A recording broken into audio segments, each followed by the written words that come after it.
요즘 뉴스를 듣게 되고 보게 되면은 뭐가 진짜고 사실인지 모르겠습니다. 이 사람들이 거짓말을 하고 나중에 사실이 드러나는데도 아니면 아니고 뭐 이런 식으로 다 얘기하는 것 같습니다. 그리고 또 이것이 사실이 아니라고 변명을 하며 SNS를 통해서 막 올리는데, 우리는 그런 이야기들을 듣고 보면서 사실 매우 혼란스럽습니다. 요즘 시대는 뭐가 진짜고 가짜인지 진짜 구분이 어려운 때예요. 그러는 문화들이, 그러한 습관들이, 그러한 죄들이 교회로 들어오는 겁니다. 그래서 많은 이야기들을 하는데 주로 사람 이야기 많이, 요즘은 정치 이야기 많이 하지요. 거기에다가 은혜 이야기도 하고 능력 이야기도 하고 복받았다라는 이야기도 하지만 실상은 다 들춰보면은 사실은 본질적인 것들이 아닙니다. 우리 한국 사회를 망하게 하는 것들 가운데 하나가 뭐냐면 투기거든요. 땅을 투기, 아파트를 투기하고. 우리 그리스도인들이 그런 걸 따라하면서 되어나가는 거예요. 세상의 것들, 하나님 나라를 꿈꾼다 하면서 이 땅을 더 차지하기 위해서 애쓰는 모습들을 보면은 사실은 세상 사람들이나 교회 사람들이나 다를 거 없는 거예요. 하나님 나라를 소망한다면서 살아가는 그 모습을 보면은 전혀 그렇지 않다는 거예요. 사실 이런 모습이 일찍이 고린도 교회에 그런 것들이 만연되어 있습니다. 사도 바울이 볼 때에 왜 정말 고린도 교회처럼 초대 교회 때에 이렇게 활성화되고 활발하고 은사활동, 말씀활동, 봉사활동이 많이 있었던 교회는 드물었습니다. 고린도 교회는 여러 가지 은사활동하는 사람들이 많았고 고린도 교회는 말씀에 지식이 있는 사람들이 많았습니다. 자기는 개바파라고, 자기는 뭐 아볼로파라고, 자기는 심지어 뭐 그리스도파라고. 그러면서 이들은 영적 질서의 우위성을 차지하기 위해서 막 싸웁니다. 사실 그걸 뒤집어 보면은 교만이었지요. 그거를 신앙이라는 믿음으로 가려놓고 변장을 해놓고 교회 안에서 그 짓을 한 것입니다. 또 자기는 남이 없는 영적인 지식이 있다고 자랑하면서 기록된 말씀 밖으로 넘어가는 자들이 참 많았습니다. 심지어 사랑의 말을 한다고 하면서 뒤에서는 온갖 험난한 말을 했던 자들이 고린도 교회에 있었습니다.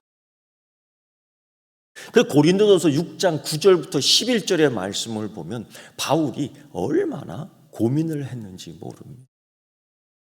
믿는다고 하면서 이 고린도 교회들은 굉장히 도덕적 실패를 했던 교회입니다. 그 이유가 뭘까? 왜 그렇게 되는 걸까? 그는 염려하면서 고린도 교회의 실체에 대해서 이렇게 얘기합니다. 불의한 자가 하나님 나라를 유업으로 받지 못할 줄 알지 못하느냐? 미혹을 받지 말라. 음행하는 자나 우상 숭배하는 자나 간음하는 자나 탐색하는 자나 남색하는 자나 도적이나 탐욕을 부리는 자나 술 취하는 자나 모욕하는 자나 속여 빼앗는 자들은 하나님의 나라를 유업으로 받지 못하리라. 이게 고린도에 있는 교회의 현실적인 모습이었습니다. 사도 바울이 염려하면서 이건 이방인에게서 찾을 수 없는 불의한 것들이라는 것이죠. 도대체 왜 그럴까? 이유가 뭘까?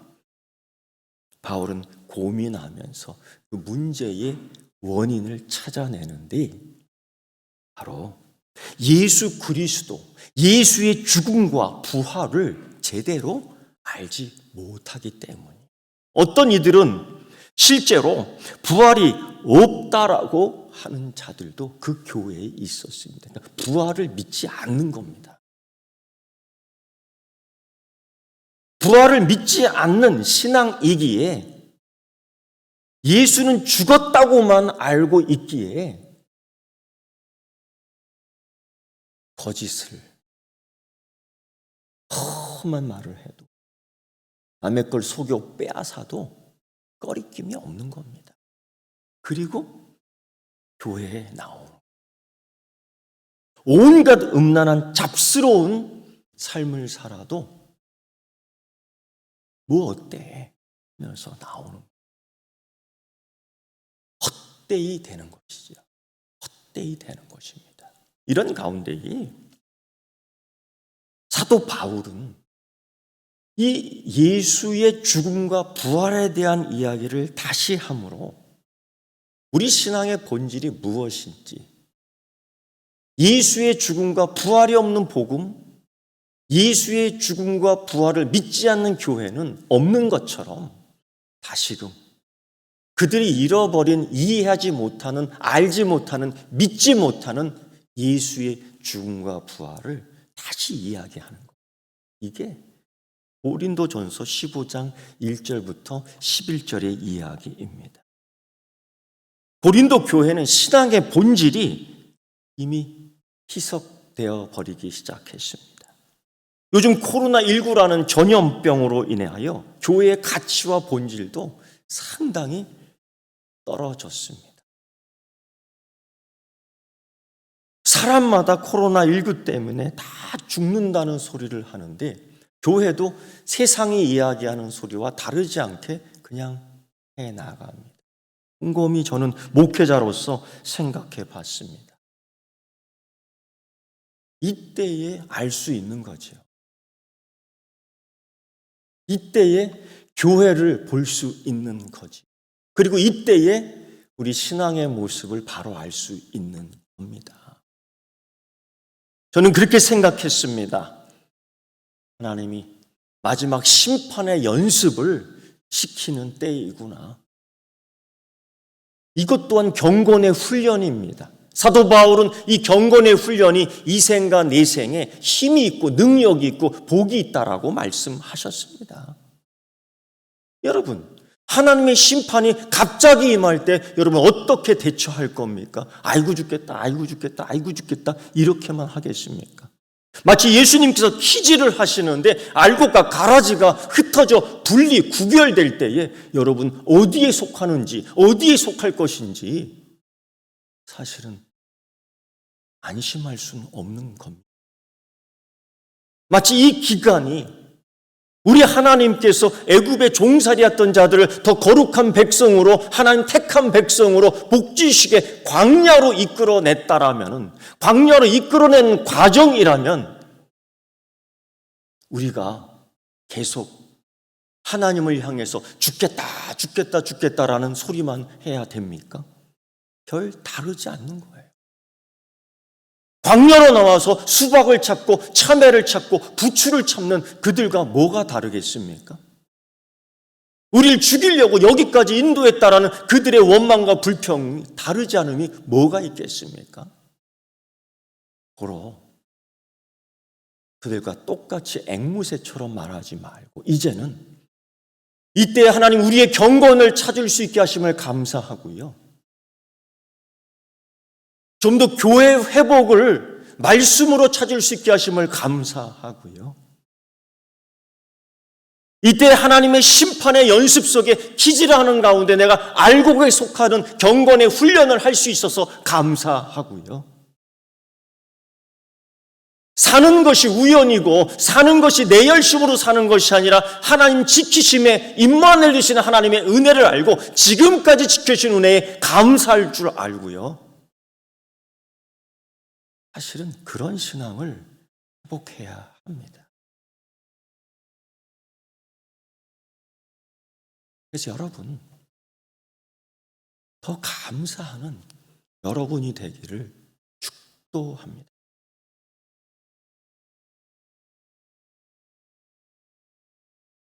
사도 바울은 이 고린도 교회에게 예수 그리스도의 죽음과 부활을 다시 이야기합니다. 그리고 예수 그리스도의 죽음과 부활을 이야기하는데 증인들을 쫙 세웁니다. 마찬가지예요. 예수 그리스도께서 다시 오시는 그날에 수많은 증인들이 있을 겁니다. 거기에 여러분도 증인으로 서 있기를 축원합니다. 바울은 부활의 증인 이야기에 있어서 가장 중요한 것, 그걸 먼저 말합니다. 이렇게 얘기합니다. 내가 받고 전한 부활 이야기. 내가 받고 전한 부활 이야기. 이것은 신앙의 고백이며 신앙의 실제입니다. 그는 이렇게 얘기합니다. 이는 성경대로 그리스도께서 우리 죄를 위하여 죽으시고 장사 지낸 바 되었다가 성경대로 사흘 만에 다시 살아나셨다라는 이야기입니다. 이건 속임수도 아니고 이것은 헛것도 아닙니다.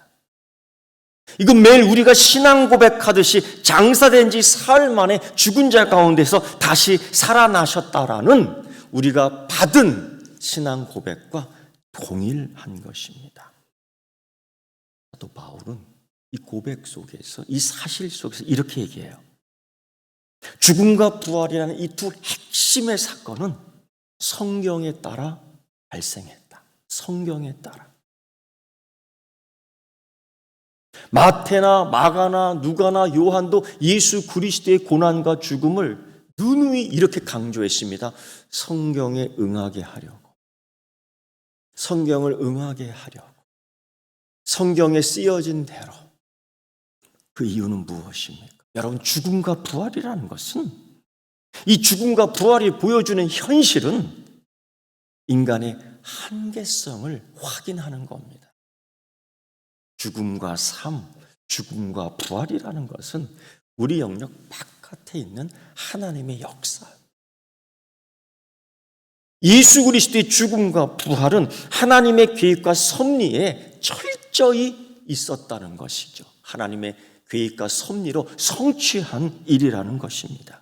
그래서 구약 성경의 이사야서나 호세아서나 요나나 시편이나 다른 선지서들을 살펴보면 구약 성경이 쓰여진 대로 성경을 응하게 하려 했다는 하나님의 구원의 계획과 섭리가 철저하게 이루어졌다라는 증거를 먼저 내세우고 있습니다. 제일 중요한 게 성경의 증거입니다. 성경의 증거. 두 번째, 사도 바울은 여기에서 마치는 것이 아니라 그리스도께서 죽은 자들 가운데서 일으킴을 받으셨다는 주장을 뒷받침하기 위해서 그 시대에 같이 살았던 사람들을 열거하는데 그 증인 하나하나를 세웁니다. 그 중에 첫 번째 증인이 게바입니다. 베드로죠. 사실 첫 번째 부활의 증인은 막달라 마리아였습니다. 그 부활의 소식과 부활 소식의 사명도 막달라 마리아였습니다. 그런데 사도 바울은 게바를 첫 번째 증인으로 세웁니다. 아마도 그 시대의 문화, 증인으로 세우는 것은 여자를 세우지 않았던 시대였습니다. 고로 합당한 증인이 되기 위해서는 아마도 게바가 나았을 것이라는 생각 속에서 게바를 1순위에 두고 있습니다. 사도 바울은 예수 그리스도를 믿기 전, 부활한 예수 그리스도를 만나기 전에 사내들인 공회 회원으로 예수님과 관련된 예루살렘의 모든 사건을 다 알고 있었습니다. 마치 아침술을 먹고 취한 것처럼 성령 강림절 예수 부활을 이야기했던 베드로의 설교도 알고 있었고, 유대인의 감정을 지나치게 건드렸던 스데반의 부활 설교도 알고 있었습니다. 그래서 부활 이야기를 하는 자, 성동 신성 모독죄를 범하고 있음이 분명하다 하여 그들을 박해했던 주 원인이 바로 부활 설교입니다. 그런데 그 게바를 첫 번째 부활의 증인으로 내세우고 있는 것. 여러분, 게바는 누구인데요? 요한복음 1장 42절의 말씀 보면 사실 게바라는 이름은 예수님과 베드로의 개인적 만남에서 알고 있었던 이름, 예수님이 다시 지어준 이름입니다. 근데 이걸 사도 바울이 알고 있다라는 거예요. 어떻게 알고 있을까요? 어떻게 알았을까요? 둘과의 심오한 만남과 전해주고 전해받은 과정 속에서 예수의 고난, 예수의 죽음, 예수의 부활 가운데에 베드로의 시험, 베드로의 배반, 베드로의 회복, 베드로의 사명을 잘 알고 있었던 사도 바울입니다. 그는 게바 베드로가 예수 그리스도의 죽음과 부활에 충분한 증인이 되기에 그를 앞세우고 있습니다. 두 번째 증인입니다. 고린도 교회의 이러한 문제를 볼 때 그들의 문제, 부활을 믿지 못하는 그들에게서 더 많은 증인이 필요하다면 사도 바울은 이렇게 얘기합니다. 그 후 12제자와 500여 형제, 넘는 형제. 특히 500여 형제는 일시에 동시에 부활하신 예수 그리스도를 목격했습니다. 어느 기관이나 어느 단체든지 회의적인 사람이 있습니다. 뭔가 주제를 이렇게 얘기하면 반대합니다. 글쎄요, 될 수 있을까요? 해보지도 않고. 다 어디다나 있어요. 교회에도 있고, 정치 그룹에도 있고, 건설업자에게도 있고, 다 있어요. 예수님의 그룹에도 있었습니다. 제자의 그룹에도 있었습니다. 남들은 부활한 목격, 부활을 목격하고 다 믿는데 도마라는 제자 하나가 나는 못 믿겠다. 심지어 내가 직접 만져봐야지 믿겠다. 아니, 다른 사람 다 봤는데 자기가 못 봤기 때문에 못 믿는다는 거. 이게 얼마나 회의적인 사람입니까? 얼마나 의심이 많은 사람입니까? 내가 안 봤기 때문에 못 믿는다는 것, 내 감정이 싫기 때문에 싫다는 것, 이건 아주 인격적으로 밑바닥 사람이에요. 그런 게 도마입니다. 그런데 그 도마가 믿거든요. 이 12제자의 증인 가운데 들어가는 사람이 도마입니다. 그런 자가 믿었다는 것. 그리고 500여 형제. 왜 사도 바울은 이름도 거론할 수 없는, 그러나 현재 살아있고 목격할 수 있고 얼마든지 증인으로 부를 수 있는 그들을 증인으로 세우는 걸까요? 이런 부활은 초역사적인 사건이 아니라는 겁니다. 부활은 우리 시대에, 그 시대에 만지고 보고 느낄 수 있는 역사적 사건이 있다는 것을 알리고 싶은 것. 부활을 헛되이 믿는, 부활을 믿지 않는, 그래서 그 교회 안에 속이는 자, 협작꾼, 간음자, 음란꾼, 도둑질하는 자, 예수의 부활을 초현실적인 이야기로, 예수의 부활이 나에게는 상관이 없는 이야기로 듣는 그 고린도 교회의 문제. 제가 이런 얘기를 자주 하지 않습니까? 하나님 살아있다고 믿으면 그 짓을 하겠냐? 부활하신 예수님이 우리 식당에 계시는데, 우리 집에 계시는데 가짜를 속여서 먹이겠느냐? 부활하신 예수 그리스도가 살아계시다는 것을 믿는다면 그 짓을 못하는 겁니다. 사도 바울이 지금 사실 고린도 교회에게 그 얘기를 하고 있는 겁니다. 하나님이 살아계신다고 믿으면서 그 짓거리를 하겠냐 이거예요. 그건 못한다는 거예요. 여러분, 누가복음 1장 1절 이하의 말씀을 보면 누가는 이렇게 얘기합니다. 우리 중에 이루어진 사실에 대하여 처음부터 목격자와 말씀에 일꾼된 자라. 우리 중에 이루어진 사실이에요. 그걸 목격했다라는 겁니다. 예수 그리스도의 고난을 목격, 참여했다는 거예요. 예수 그리스도의 부활을 목격하고 참여했다는 거예요. 예수의 부활은 최근 과거에 발생했던 사건, 역사 속에 목격자의 증언을 쉽게 접할 수 있는 사건이었던 것입니다. 그 증인들을 사도 바울은 고린도 교회 교인들에게 열거하고 있습니다. 부활을 못 믿는 그들, 아니 부활의 삶을 살지 못하는 그들, 부활을 믿지 못하기 때문에 그렇게 사는 그들, 안타까운 사건입니다. 세 번째 증인을 내세우는 게 기가 막힌 사람입니다. 바로 예수님의 육신의 동생이었던 야고보였습니다. 그가 야고보의 젊은 날 하는 일은 동분서주하는 예수님 따라 집으로 데려오기 위해서 그 어머니 마리아와 그냥 예수님 찾아다녔던 그자가 누구냐? 야고보입니다.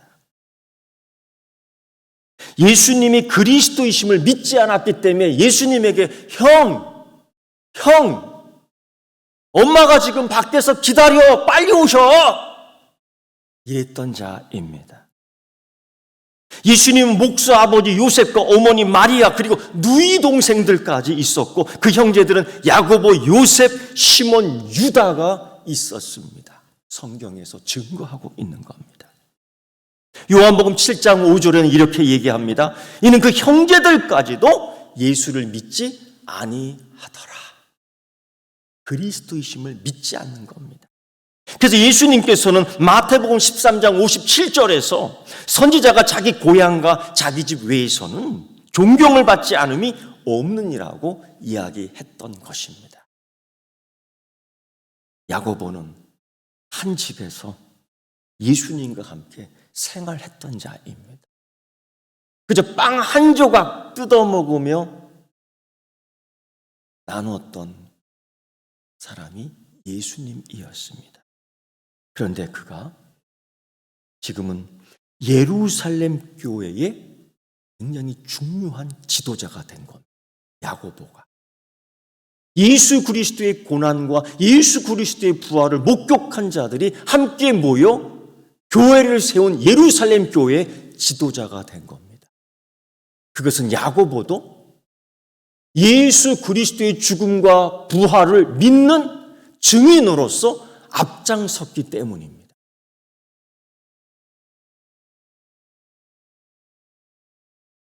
그 야고보는 예루살렘 교회의 지도자가 되어서 예수님을 더 이상 형이라고 부르지 않습니다. 예수님을 하나님의 아들이심을 믿는다고 고백을 하기 때문입니다. 사도행전 1장 14절의 말씀을 보면은 여자들과 예수의 어머니 마리아와 예수의 아우들과 더불어 마음을 같이하여 오로지 기도에 힘쓰더라. 이때에 야고보가 있었던 거죠. 이때에 예수 그리스도의 성령의 선물을 받으며 부활을 믿고 그리스도이심을 고백하게 된 겁니다. 예수님 부활 후에 그 동생 야고보는 주님 보았을 때에 형이라고 부르지 않고 이제는 그의 제자가 되고 믿는 자로서 그리스도라고 부르는 것입니다. 그 증인 확실하지 않겠습니까? 너무 가까이 지냈던 그 증인 고린도 교회에게 이 증인을 소개시키고 있습니다. 유대 역사가 요세푸스에 의하면 야고보 순교에 대하여 야고보 죽음에 대하여 이렇게 얘기합니다. 예루살렘 대제사장이며 통치했던 안나스가, 여러분, 이 사람이 예수님을 죽였던 사람 아닙니까? 예수님을 죽이는 가운데에 힘을 보탠 자 아닙니까? 이 사람은 예수님 죽이는 예수님 집안의 철천지 원수였던 거예요. 하나님 역사의 철천지 원수였던 겁니다. 생각해보면 정말 무서운 후환이 기다리는 겁니다. 이 안나스가 또 야고보를 죽입니다. 예수님 죽이듯 이 야고보를 죽이는 겁니다. 그런데 여러분, 야고보가 죽었을 때에 예루살렘 백성들이 격분했어요. 그래서 안나스를 끌어내립니다. 이 못된 놈, 이 못된 제사장 놈, 그만해라! 끌어내려요. 그런데 놀랍게도요, 이 예루살렘 백성들은 그리스도인이 아닙니다. 유대인입니다. 그럼에도 불구하고 이 예루살렘 교회 지도자 야고보가 순교했을 때에 그들은 격분하고 그 죽음에 대해서 슬퍼했다는 거예요. 왜? 교인으로서 그리스도의 부활을 믿는 자로서 야고보의 삶은 세상 사람들이 바라볼 때에 높임을 받아 마땅했기 때문입니다. 교회 안에서만 목사고 장로고 권사고 집사고 필요 없는 겁니다, 여러분. 동네에 가서 그리스도인의 모습을 보여야지요. 여러분, 우리끼리의 삶이 무슨 의미가 있겠습니까? 예수님은 이 세상에 대해 소금이며 이 세상에 대해 빛이라고 얘기하는데요. 왜 자꾸 교회에서만 소금이 되려고 하고 왜 교회에서만 자꾸 빛이 되려고 합니까? 소용이 없는 겁니다. 근데 이 야고보가 죽었을 때에 이 유대 역사가 요세푸스는 이렇게 증거합니다. 당시에 예루살렘 백성들이 이 야고보를 죽인 안나스에 대해서 격분했다라는 겁니다. 좋은 사람 죽인 겁니다. 선한 사람 죽인 겁니다. 바른 목회자 욕하며 죽인 겁니다.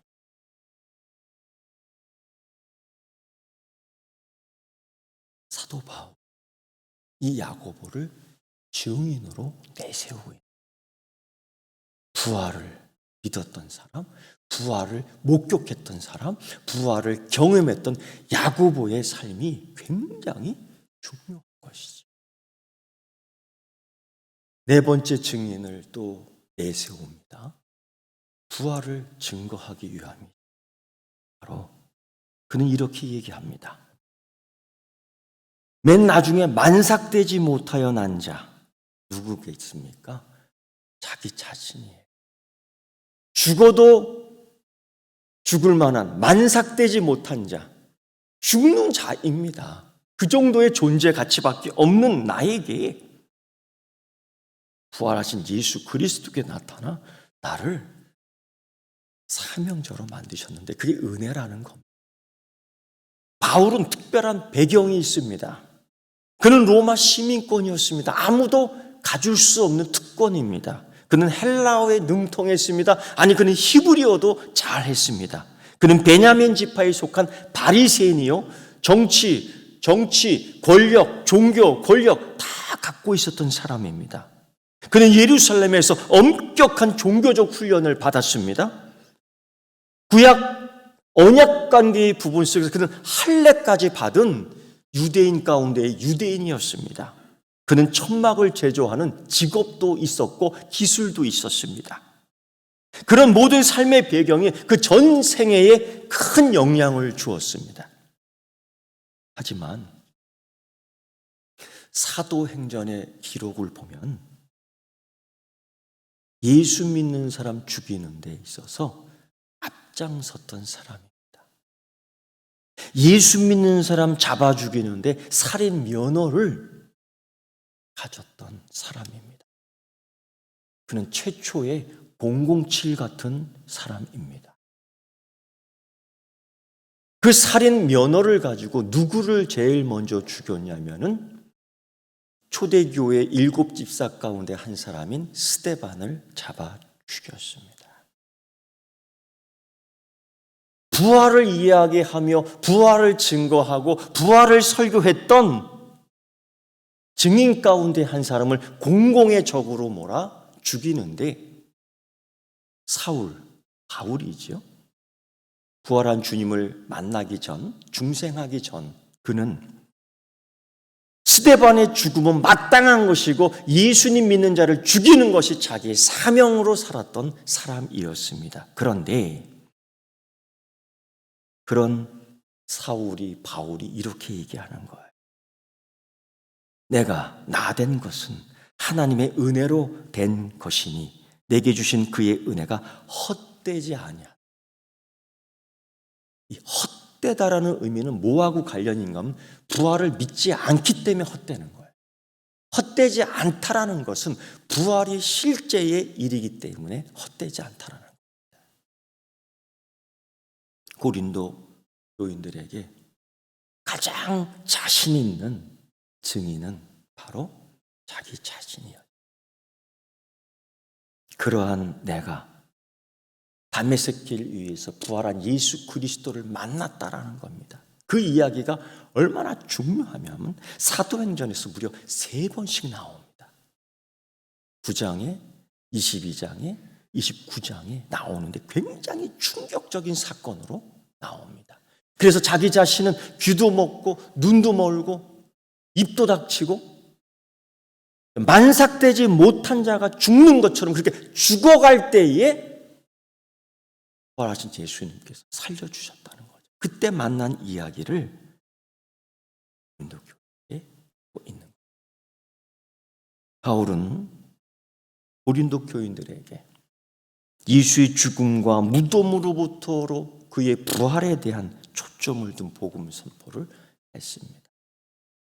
그것이 없이는 모든 믿음이 헛것이 되기 때문에 그 부활을 믿지 않기 때문에 살아계신 하나님이 안 계시다고 살아계신 예수님이 안 계시다고 우리 가운데 역사는 성령님을 믿지 못하는 그 교인들에게 그러기 때문에 그렇게 살 수밖에 없는 그들에게 부활을 증거하기 위하여 여러 증인을 채택해 주십니다. 여러분 5번째 증인을 소개하려고 합니다. 놀라지 마십시오. 5번째 증인은 여러분이. 여러분, 하나님이 살아계시다고 믿습니까? 부활하신 예수 그리스도께서 당신의 소리를 듣고 있다는 것을 믿습니까? 성령 하나님께서 당신의 마음도 꿰뚫고 있다는 걸 알고 있습니까? 그러면 잘 살아야 돼요. 저는 바울처럼 이야기하지는 않았지만 누누이 그렇게 얘기했지 않습니까? 예수님이 살아계신다고 하나님이 살아계신다고 믿으면 그렇게 살아서는 안 돼요. 제가 그렇게 얘기하지 않습니까? 예수님을 어떻게 믿어야 된다고? 잘 믿어야 된다고. 여러분 5번째 증인은 여러분. 아멘. 갑자기 왜 기가 죽었나? 자신 없습니까? 5번째 증인은 여러분입니다. 그렇다면 부활을 목격한 자의 삶을 보여줘야 됩니다. 그래서 살인하지 말고, 그래서 욕하지 말고, 그래서 험담하지 말고, 그래서 속이지 말고, 그래서 도적질하지 말고, 그래서 소문 헛되게 만들지 말고, 이 사회 속에서 이 사회에 만연되어 있는 것들을 따라하지 말고 말씀 따라 살아 은혜와 복을 받는 다섯 번째 증인 되기를 축원합니다. 기도하겠습니다. 하나님 아버지, 예수님의 부활 고백을 하는 증인처럼 우리의 삶을 이 앞에 둡니다. 부활의 고백을 하는 자의 삶이 이 땅에, 이 교회에, 우리 삶에 바르게 펼쳐지게 하여 주시옵소서. 코로나19로 죽겠다는 소리는 마치 광야에서 하나님 원망하는 소리같이 들립니다.